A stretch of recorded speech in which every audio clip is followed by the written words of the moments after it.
ওনার family Saudi আরবে গত ফেব্রুয়ারির 3 তারিখ বাংলাদেশ থেকে নিয়ে যান জিয়ারা ভিসায় উমরা করার উদ্দেশ্যে।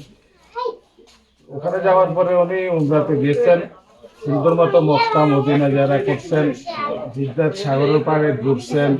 ওখান থেকে উমরা শেষ করে খাওয়া দাওয়া করে 15 তারিখ ফেব্রুয়ারি একজন সৌদি নাগরিক ওখানে এদের অ্যাক্সিডেন্টের পরে গাড়িটা দেখে আসছে হেল্প করার জন্য। ওই সৌদিও মারা গেছে, তারপরে ওই অ্যাক্সিডেন্টে ড্রাইভারও মারা গেছে, মোট 6 জন সদস্য মারা গেছে। ভাইজা দেশে আসার পরে আমাদের প্রাথমিক ডাক্তার তারপর আমরা দেখাইছি, ডাক্তার সাথে মোটামুটি দেখাশোনা কথাবার্তা ডাক্তার আসা যাওয়া আছে। আর বিশেষ করে ফাইজা এখনো জানে না যে ওর আব্বু আম্মু বোনেরা মারা গেছে। সে একটাই বলতেছে যে আব্বু আম্মু সুস্থ হলে আমাদের সাথে দেশে এসে বিশেষ করে ফাইজা ভয় পাইতেছে। হ্যাঁ, এই জন্য তারপরে আমরা ফাইজার সামনে কোনো ইন্টারভিউ দিতেছি না। হ্যাঁ, এটাই আচ্ছা, মোটামুটি সুস্থর দিকে আছে। এই জন্য বলছি দেশবাসীর কাছে দোয়া চাই, আপনারা সবাই দোয়া করবেন ফাইজার জন্য দ্রুত সুস্থ হয়ে যায়। সৌদি আরব তো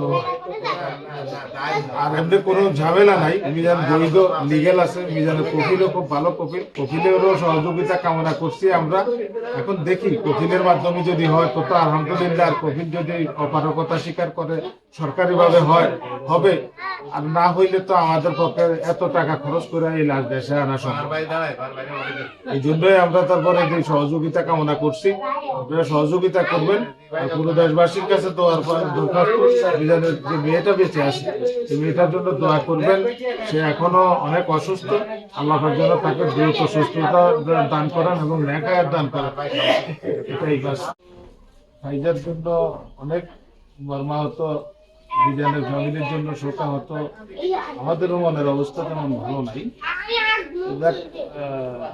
যখন ঈদ আসে তখন বর্তমানে তো মিজানের বড় ভাই বাহার আছে, বাহারের 2টা মেয়ে আছে, একটা ছেলে আছে, এদের সাথেই থাকবে, খেলাধুলা করবে। আমাদের পাশেই স্কুল ফাইজা, তারপরে টিভি স্কুলের টিভি সরকারি প্রাথমিক বিদ্যালয় 3য় শ্রেণীতে পড়ে, ওর রোল নাম্বার 1, মোটামুটি ভালো ছাত্রী। হ্যাঁ, সুস্থ হলে স্কুলে আসা যাওয়া করবে। আমরা চেষ্টা করবো ওকে যেভাবে আদর যত্ন দিয়ে রাখা যায়। সবাই দোয়া ছিল লিগেল ভিসা। ওনার কপিলের সাথে কথাবার্তা হয় আমাদের সাথে। ওনার লাশ তো দেশে আনতে আশা করি কোনো সমস্যা হবে না। তবে ওনার ওয়াইফ সহ ওনার বাচ্চারা তো যারা ভিসা গেছে, ওনাদের তো আর ইন্স্যুরেন্স নাই। এই বিষয়টা নিয়ে আর কি আমরা একটু সংখ্যায় আছি। আমাদের এই